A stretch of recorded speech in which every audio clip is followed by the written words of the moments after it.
Hey, welcome, welcome.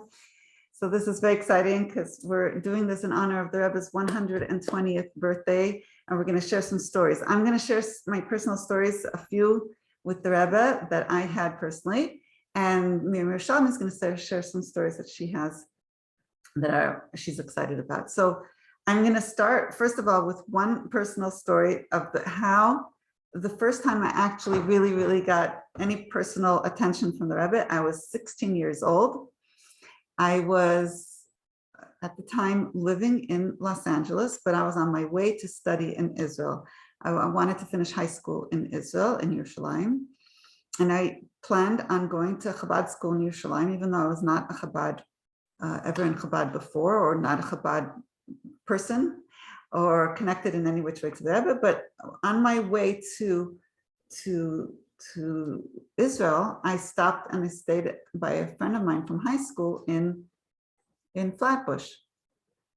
And while I was there for a couple of days, I was thinking, I would love to get a bracha from a Rebbe. I didn't care which Rebbe.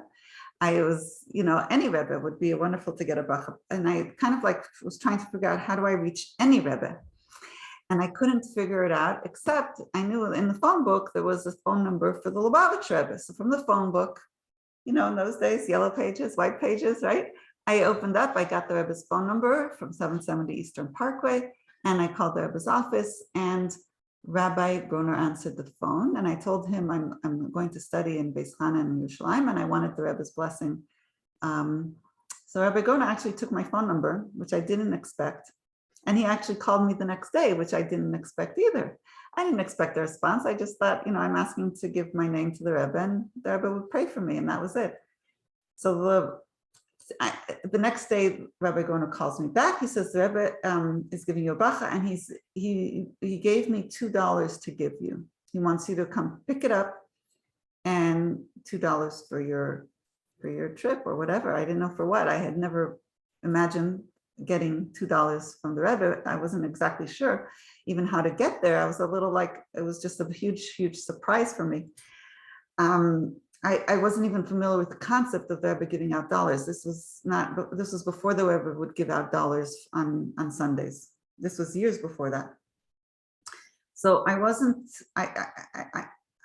didn't even know how to get, I never took the subway in my life. I didn't know how to get to Crown Heights from Flatbush. And then my friend's father drove me and my friend in his sports car, and we arrived in 770, and I go to the office, and Rabbi Gomer hands me $2 from the Rebbe, and hello and goodbye, and that's it. I had no idea what I'm supposed to do, where I'm supposed to go next. I thought Crown Heights is probably wonderful things to do here, but I had no idea. So we just went back to Flatbush. that was my connection.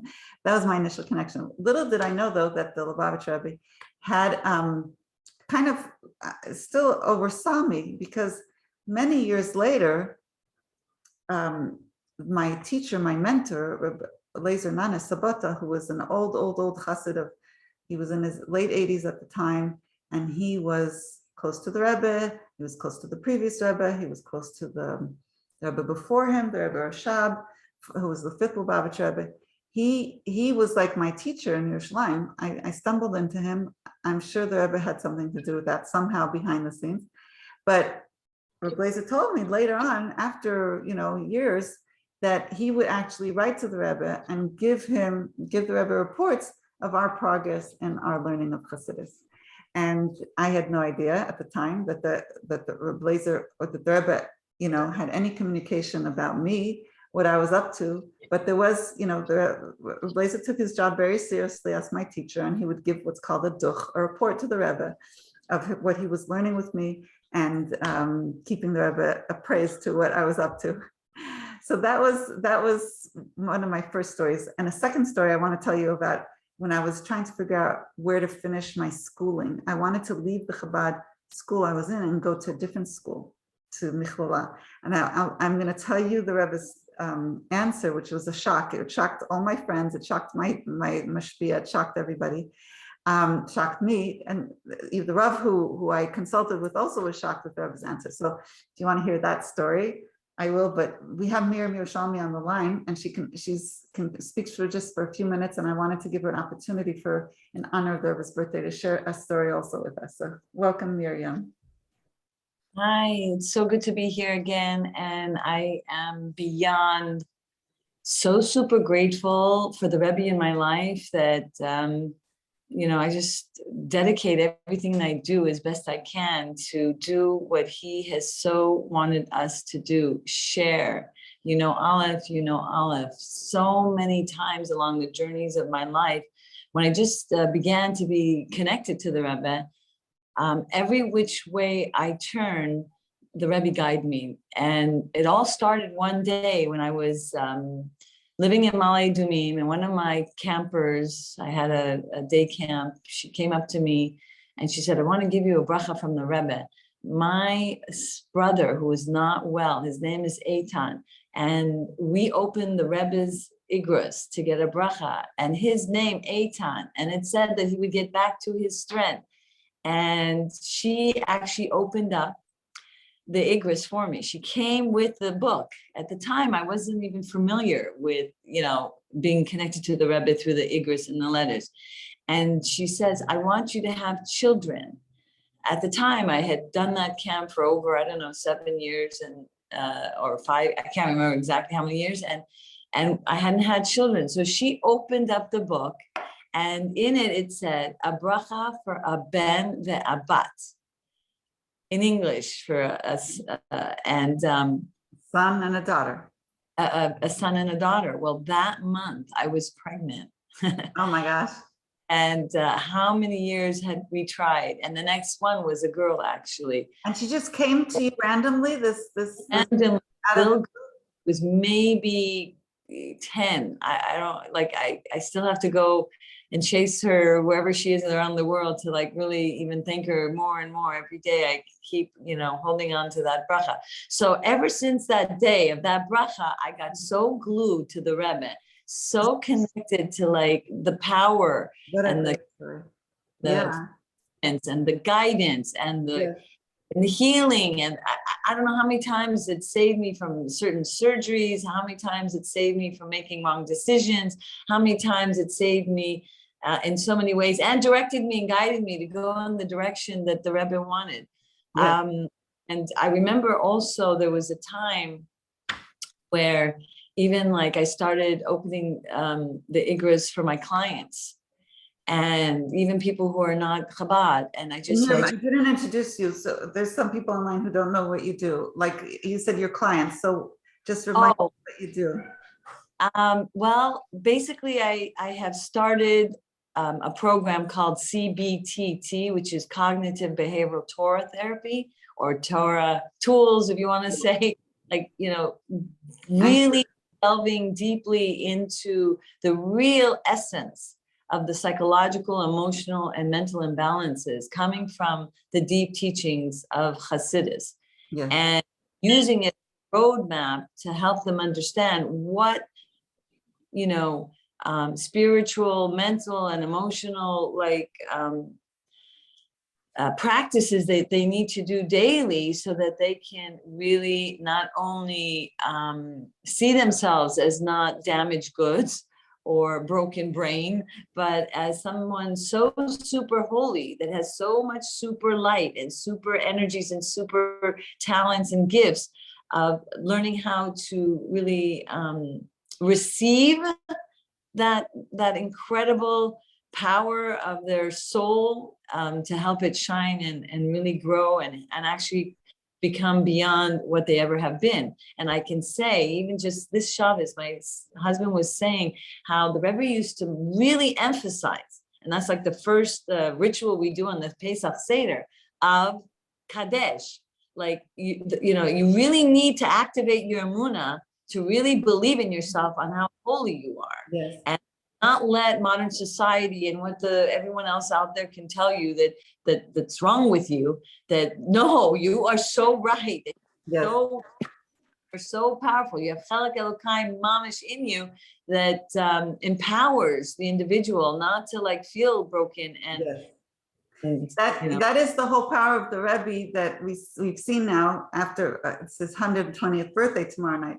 So now we're looking back and we're saying, wow, what was something that the Rebbe did that's so incredible, that touched so many people, is that his whole being was to bring out everybody's soul and have everybody shine, everybody be a leader, everybody realize how holy and special and wonderful they are, and how their essence is their soul, and how their soul is so phenomenal and so beyond, and it's like so unbelievable. And all these teachings, if you go into all the Maimarim and all the Sichos and all the letters, it's all about us learning to appreciate our soul and get in touch with our soul and illuminate our soul. It's all, that was his whole work. I mean, he dealt with people on many levels, but the essence of everything was to get people in touch with their soul throughout everything that they were dealing with, no matter what, where, how, who, no matter what background, what, that's what their goal was. You have a soul and connect it. So that's and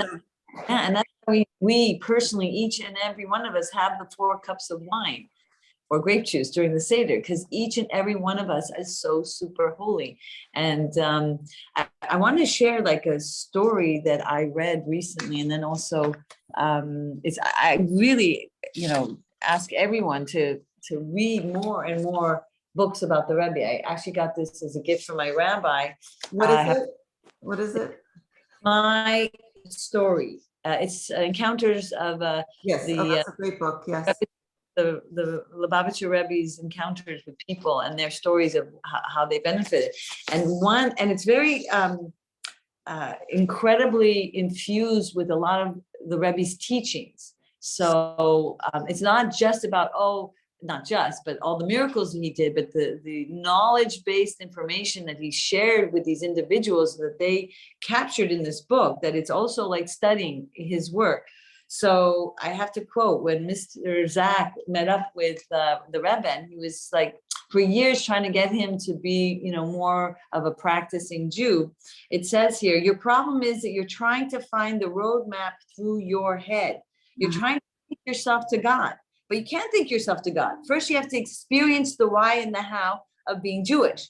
By living a Jewish lifestyle, you would discover God, for he is within you. Quote.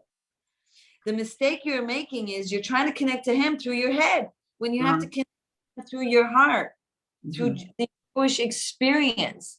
Nasa, do the Jewish things, do the Jewish spiritual practices, and eventually you will feel more and more the Jewish experience and the delight, and the more and more you activate and redeem and reveal all the godliness within you.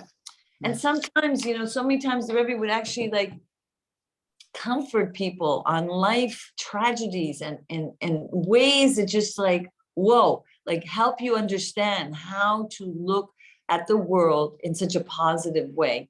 And one of the stories was this woman who actually was, doing a Sefer Torah and having a whole ceremony in her house, and everybody was gathered at this incredible moment. And all of a sudden, out of nowhere, this other woman falls to the ground and soon after pronounced not alive. The woman was beside herself. How can such a holy event? How can so many people here have to witness this? Why did it have to happen like this?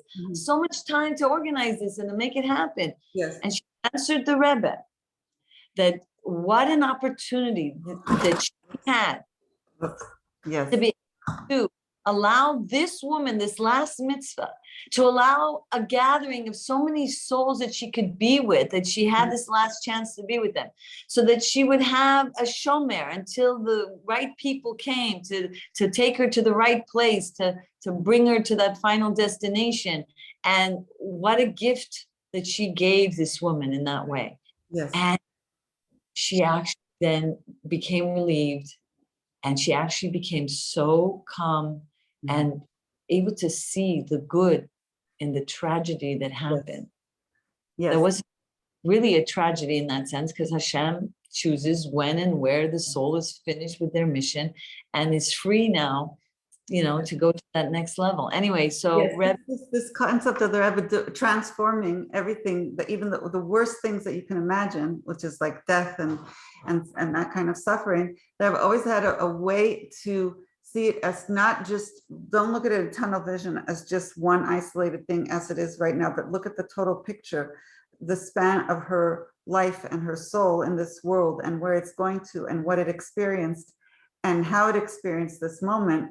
And how it was, there was something good in this moment that we wouldn't notice. The Rebbe always found something good. It's just incredible. I teach now usually we're learning at this hour. We look inside the Rebbe sichas and we do the Dvar Malchus, and all these sichas of the Rebbe are all about how to see the good within the exile, the good within the down, the good within that the turning point is always at the bottom. The turning point is always where there's dark.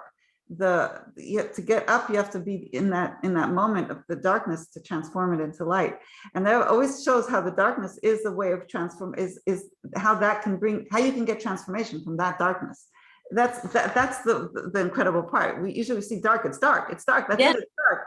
And there says, no, it's dark, yeah, it's dark, but that's from this dark, you could come to the biggest light. And he shows exactly how you could see it as an impetus for the light, that's what he does in these sichas. That's why it's like so many people do different techniques to calm them, where it's EFT and they're tapping, or they do, I don't know, eye movements, all kinds of different things. And I say to people, wonderful, great. But what I do is I run to the Rebbe's letters when something's happening to me and I need that extra physics. So one time, my uncle, who we hadn't seen, who was like a second father to me. Finally, I was going to Israel after 8 years of not returning. And the day we landed, almost the day he was found missing. And I don't want to give you all the details, but it ended up that he was murdered.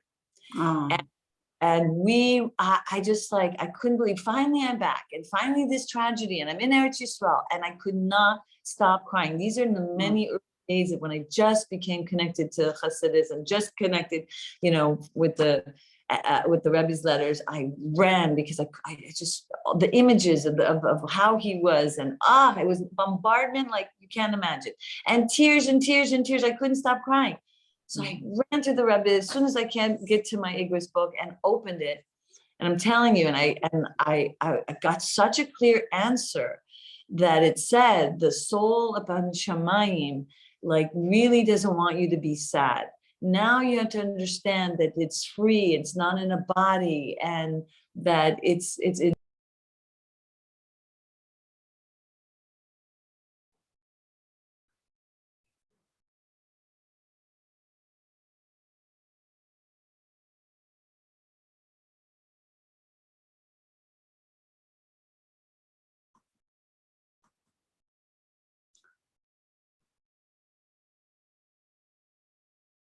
So Miriam got muted. I don't know how. I tried unmuting you. I couldn't. Oh, I got muted.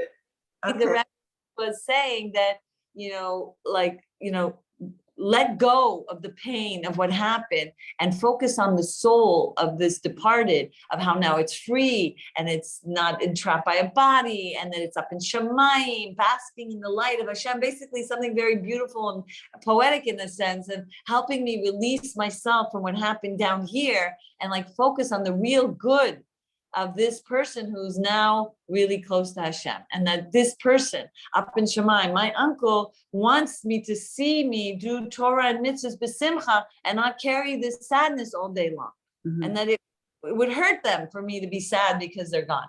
Anyway, it shifted me, this letter, and again, every step of my way of my life, every time I needed some strength, I would go to the Igros. So I'm inviting every one of you, like the Rebbe said, Rabbi Majeski, when I was in Machon Chana studying at one point with Rabbi Majeski, he was teaching that, the Rebbe would love to hear good news for people. Yes. So he'd say every night, open the Igros and do a doch, report to the Rebbe, what good things happened that day.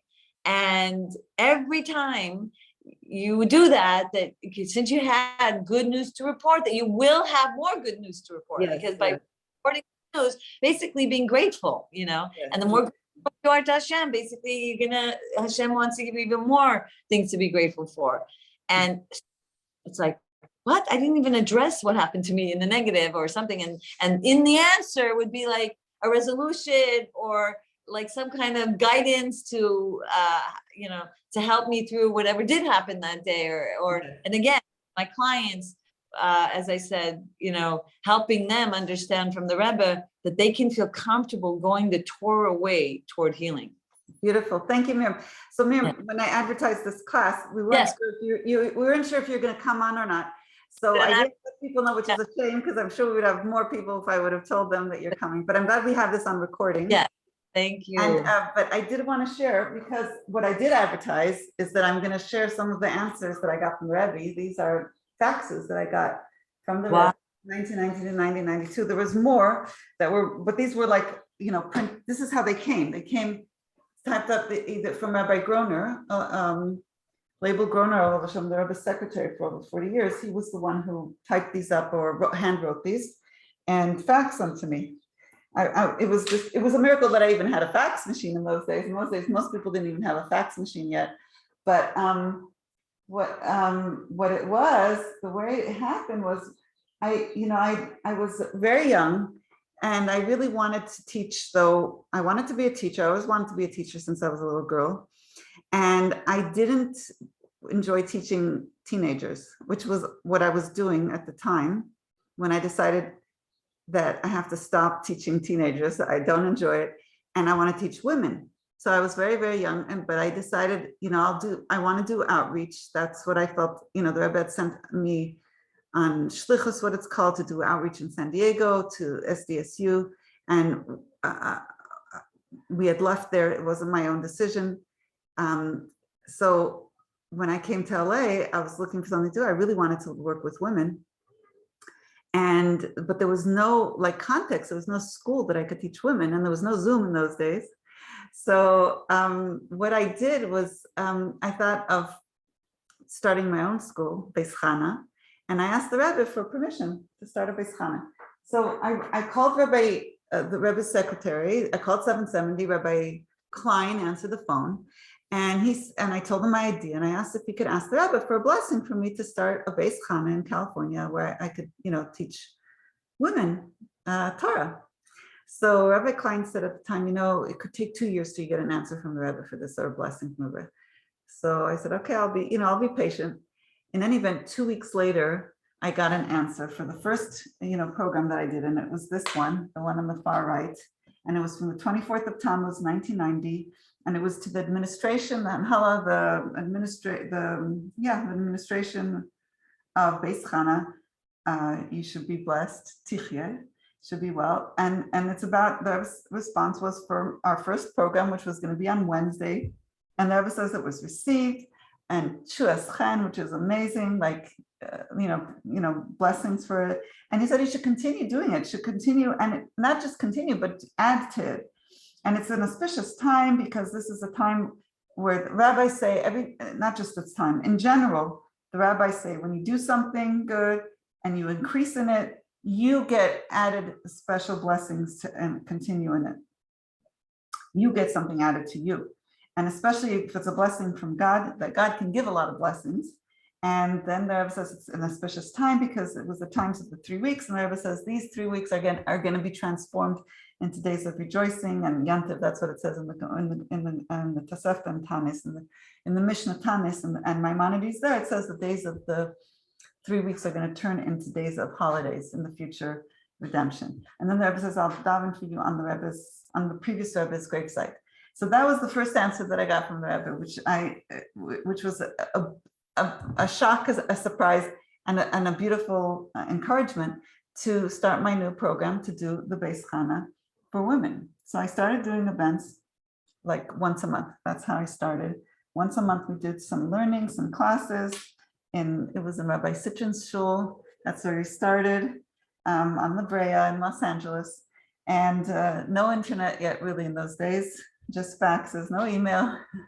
Every program I did, I had to actually, on my computer, make a flyer, go to the printer, have it printed, mail it out if I wanted to mail it. There was no email to send it out, no WhatsApp.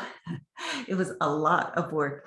Every event was, getting addresses, putting on stamps, or doing bulk mailers. It was horrendous amount of work. Okay, the next bracha I have here was Hanukkah of that year. That was from the summer. So in the winter, at least from these faxes, in between I may have had more answers, like more verbal, like kind of over the phone or over, but these were the actual written ones. So this one was for Hanukkah time, Kislev, the month of Kislev, that whole month. The Rebbe says, so again, the Rebbe says, I received your flyer basically, and he gave a blessing for it, and you should continue and you should add the same thing that he wrote the first time.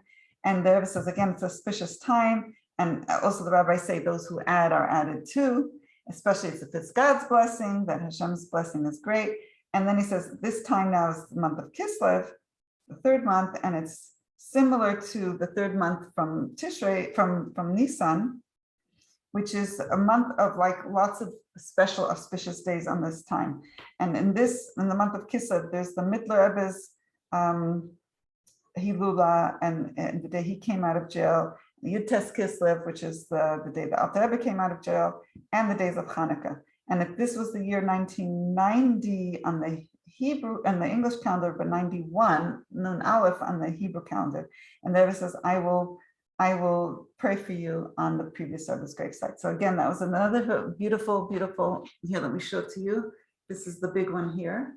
This was for the Kislev one. That was the one I just read to you. And then after that, there was another one. Let's see. The next one was Av. Was again the summer, and this one is a little bit more cryptic. This was handwritten. It wasn't printed like this. This one, the Rabbi Gona just wrote about those who came to the seminar, to the learning, or are coming. It should be with Hatzlacha Rabba. It should be with great success, and the time is auspicious. And I will mention on the previous service gravesite. And then there was another thing that I wrote. I think it was about putting together a board for fundraising. And for that, the Rebbe gave a separate answer, and he said, I will pray for you on the previous Rebbe's gravesite. That was in the summer of 1991. And then in the winter of 1991, which was already in the Hebrew calendar, Tafshin and Beis, I have something from Hanukkah, which was also again from your faxes from the 27th of Kislev and from the 2nd of Tevis. The Rebbe says, I'll pray for you. This was also more cryptic. This was from the last day of Hanukkah, this blessing. I think you can see it. And then the next one was from Adar of 1992, which was the month the Rebbe got the stroke. So this was a few days before the stroke, couple weeks before the stroke, the 2nd of Adar. And the Rebbe gave a blessing about what you sent in. The Rebbe says the duch, which was what Mir was saying, to write, what we did, what we accomplished, what we did. I don't remember what I wrote, but the Rebbe's response was, you should continue and should go and continue, etc. Meaning continue and continue to continue. And I will pray for you on the previous Rebbe's gravesite. And that was Rabbi Groner's signature again. And then there's another one from the 8th of Elul Tafshin and Beis, which also the Rebbe says, the letter that you wrote and everything you enclosed, the Rebbe says, bracha b'atzlacha, the Rebbe says, blessings and success, and Rabbi Groner's signature. So these are very cherished by me. There was other times, like my teacher, Blazer Nanas himself, went up to the Rebbe and asked the Rebbe for a blessing because he was coming to speak for my Beis Chana program in California. He came from Israel in his 90s to speak. And on the way, he stopped in New York and went to the Rebbe and told the Rebbe that he's going to speak for me, for my organization at Beis Chana in California. And he asked the Rebbe for a blessing, and the Rebbe gave him a blessing. And then he again asked him again for a blessing. The Rebbe gave him again a blessing, gave him a coin for charity. And that was in 1992 also. So I feel very, very, very, very, very, very blessed to have these blessings. And it's also a responsibility because it means the Rebbe kept saying, add and add and add. And I'm always wondering, how do I add? And I look at Miriam and I see Miriam, she's always adding and adding.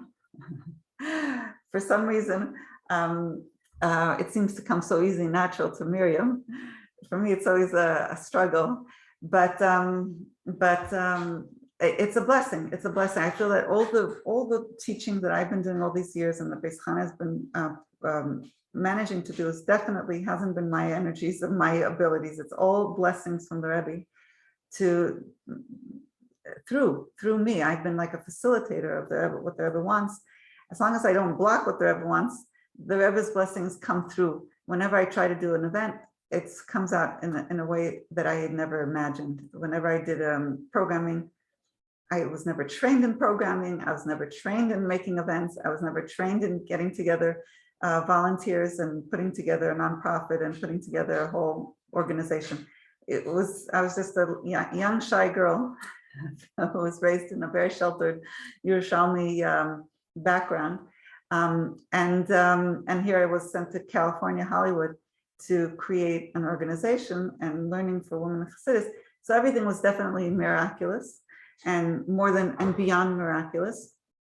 And what I teach, which is from the Rebbe, which I'm very blessed to know Hebrew and be able to facilitate some teachings of Chassidus, is miraculous. It's life transforming. And also I've been also like Miriam been able to open up Rebbe's letters for people and get answers for people that just blow people away because they're so most of the time they're so precise and so answer exactly what they ask for that it's just incredible how the Rebbe's soul is with us. The Rebbe is alive here, as it says at Tzaddik, never really leaves us. The Tzaddik's soul is always connected to us. Not only the Tzaddik's soul is always connected to us, it's even more connected because the Tzaddik's soul is not bound by his body. When the Rebbe was in a body and living in, going to 770 every day, his time was much more limited because he could only respond to letters at a certain amount of time, at certain times. And sometimes the letters were delayed. Sometimes the letters never ever came. Many times people were told, you could write to the Rebbe, but don't expect an answer. Like I told you, Rebbe, that's what Rabbi Klein told me when I asked for a blessing for Beis Chana. He said you could wait for 2 years for the Rebbe's answer. That was based on previous, another organization that also wanted to name their organization, had named the permission to name their organization Chana, which is the Rebbe's mother, and then the Rebbe made them wait another 1.5 years before he let them actually put the name on. So the Rebbe wasn't as available as he is now. The Rebbe's soul is now much more accessible because he's not bound by a body. And anytime we need to get guidance from the Rebbe, we're able to open up the Rebbe's books and the Rebbe's letters and learn the Rebbe's teachings and internalize the Rebbe's teachings. And that really, when we internalize the Rebbe's teachings from the books and from his teachings, it's not just an intellectual process, it's also an emotional and spiritual process that's of transformation. So because the Rebbe's soul is still alive and he's a still conduit that can connect us to higher levels of our soul and higher levels of godliness. Welcome, Bluma. Welcome. I see also Leah joined and Esther joined and somebody IG phone joined. And I said at the beginning also, I tell one more story. This is an interesting story from when I was I think 19 years old. I was living in Israel at the time, and I wanted to actually change schools. I didn't want to actually, I didn't really, it's not that I didn't like my school. I was learning in the Beis Rivka school, the Chabad school system, and I was about to graduate. I had 1 more year to graduate. The problem was in the last year before we graduated, girls were required to go from around the country, wherever they were, to actually do 2 days of learning in Kfar Chabad. Now, Kfar Chabad in those days was very hard to reach. You'd have to take a bus and a cab and a this and a that. It was like out nowhere. And to get there from Jerusalem was like a trip, at least, probably like 2 hours. And it was not predictable exactly. And I was already married at the time. I was already pregnant, and I was not really looking forward to making that trip to Kfar Chabad. So I asked the Rebbe if I can switch schools, if I could have a bracha to switch from the Kfar Chabad and go learn in Michlala, which is a college for women in Jerusalem. And I figured it would be easier for me just to go and take a short little bus ride down to Michlala and finish and get my teacher's degree there. So my teacher, Blazer Nanas Sabata, he told me I have to ask the Rebbe for a blessing before I make such a switch. So I did, and my teacher actually, Rebbe Blazer, said, tell the Rebbe that your mashpia, your mentor, which was him, recommends that I make the switch, so, because of my health and my, convenience. So I wrote that in the request and the asking of the Rebbe if I can switch, and I actually got an answer from the Rebbe, and the Rebbe's answer was very surprising and shocking. And what was the answer?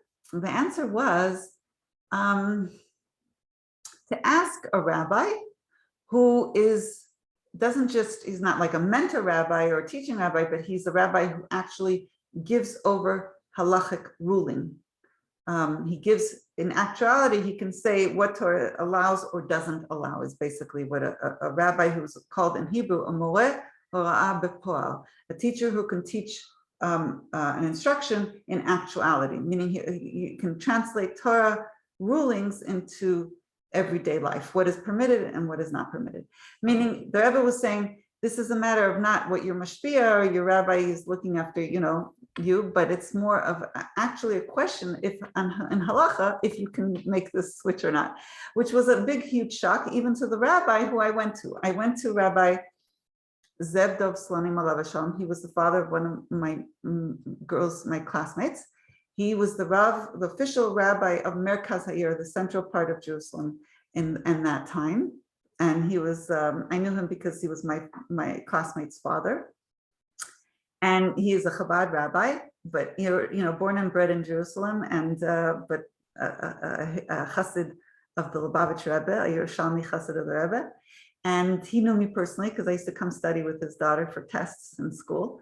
And when I asked him this question, and I said, this is what I want to do. I want to switch from learning in Kfar Chabad or Beis Rivka, the Rebbe's institution, and move to Michlala and finish my schooling there because it will be more convenient for me on a physical level. And I told him the Rebbe said to ask a rabbi, Rabbi Paul, a rabbi who actually paskins halacha. And he was like, wow, the Rebbe said to ask, to ask a Rabbi Paul this kind of a question, whether you can switch schools or not. He says, if the Rebbe, this is what he answered. If the Rebbe told you have to ask a Rav for permission, that means the Rebbe really doesn't want you to do this. Meaning, that's how he took it, that the Rebbe didn't want to tell me no, but he said, you have to ask a rabbi if you can even do it, halachically. So the rabbi who I asked said, that means to me that the Rebbe really doesn't want you to do it. And that's why he didn't want to directly say no, but he gave it over to a Rav to give me, to discuss if it's even permitted. So he said, I'm saying no, you can't move. So I didn't move. I didn't go to Michlala, and I stayed in Beis Rivka. And guess what? It turned out it wasn't so hard and it wasn't so bad. I really had a really good year learning in Michlala. I really enjoyed the teachers. I really enjoyed the whole experience was a wonderful year. And it turns out probably if I would have gone to Michlala, they would have it would have been much harder in many ways, both in the transferring all the credits, and possibly I would have had to even do more work and schlep maybe even more times per week, who knows. But like this, I was able to, I also was able to do my student teaching in the Beis Chana High School where I learned in Jerusalem. Somehow it was also a miracle that I got that position. There were like 42 girls, or a little less than 42. 42 was high school. In seminary, there was a huge class of seminary girls. Amongst them was the principal's daughter and other girls who had first dibs. If they wanted to teach and do their student teaching in the high school, they would have come first. But somehow I managed, they gave it to me. I got to teach twice a week in the Beis Chana in Yerushalayim, my student teaching. I didn't have to go schlepping around to the outskirts of the city. I was right there in the middle of the city, right near where I was living at the time.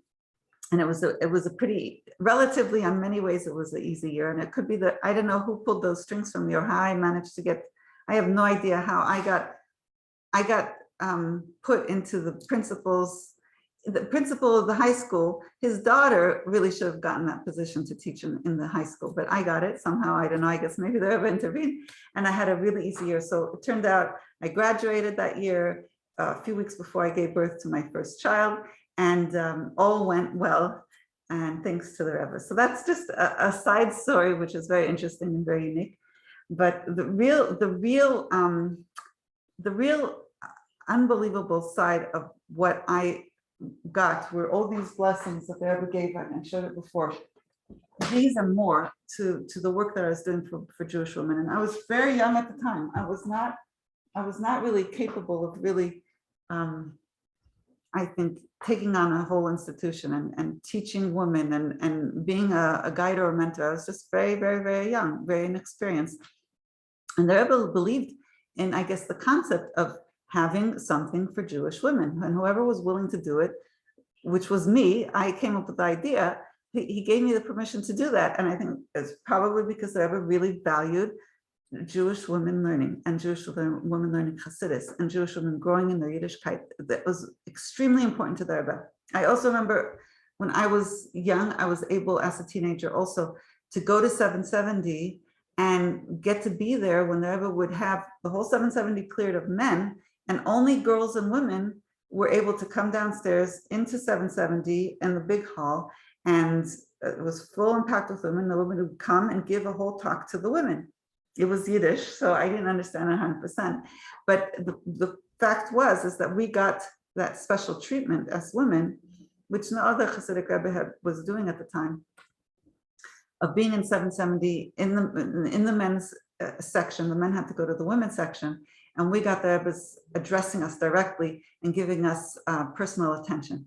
So that was one of the things that I really got, was that the Rebbe really, really cares, really, really wants women to learn Hasidus, learn on the deepest levels, share it with their friends, share it with the world. The Rebbe was a big, big proponent of women learning and teaching and spreading Yiddish. Not only he said that they should do it like as an addendum to maybe the men, or like in addition to what the men are doing. The Rebbe said the women are actually, they have more power to be able to successfully impart Judaism to people, because he said women are by nature more, know how to relate to people in a more sensitive and a more feminine, a more appealing way than men do. The Rebbe believed that the women have an ability to transfer concepts and ideas in Yiddishkeit in a way that would be more received by other people. So the Rebbe really wanted the women to be involved in his whole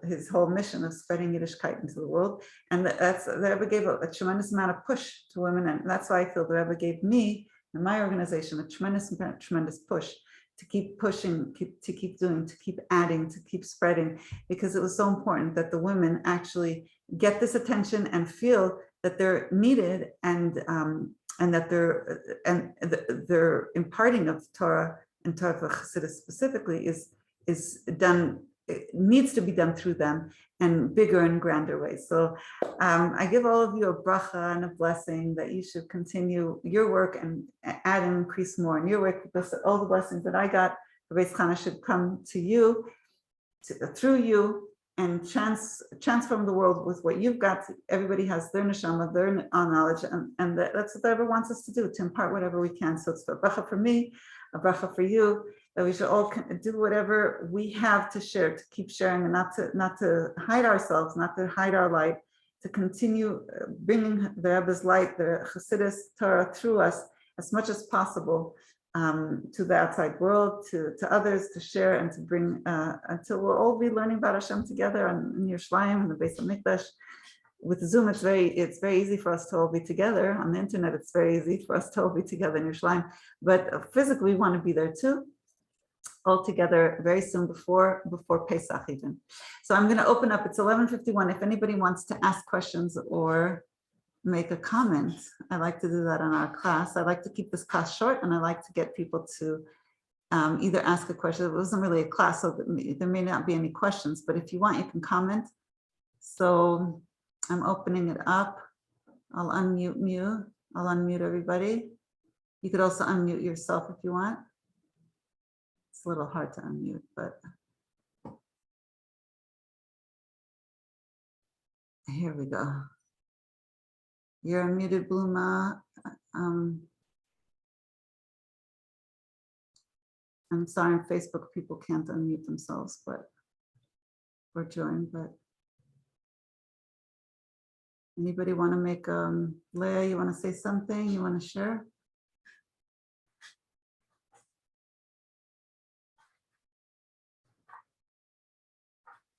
If not, I'm going to just say goodbye. maybe I'll tell more stories. Miriam, do you want to say something?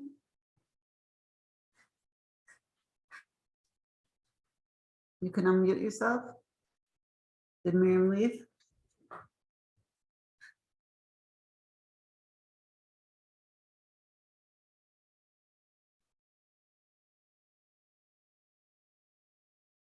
Miriam's also online.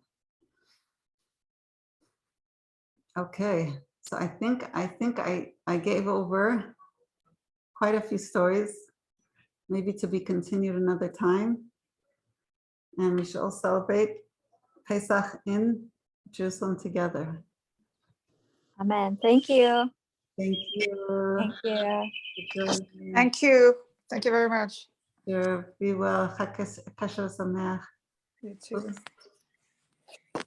Yeshua Sameach. They exited. Hold on.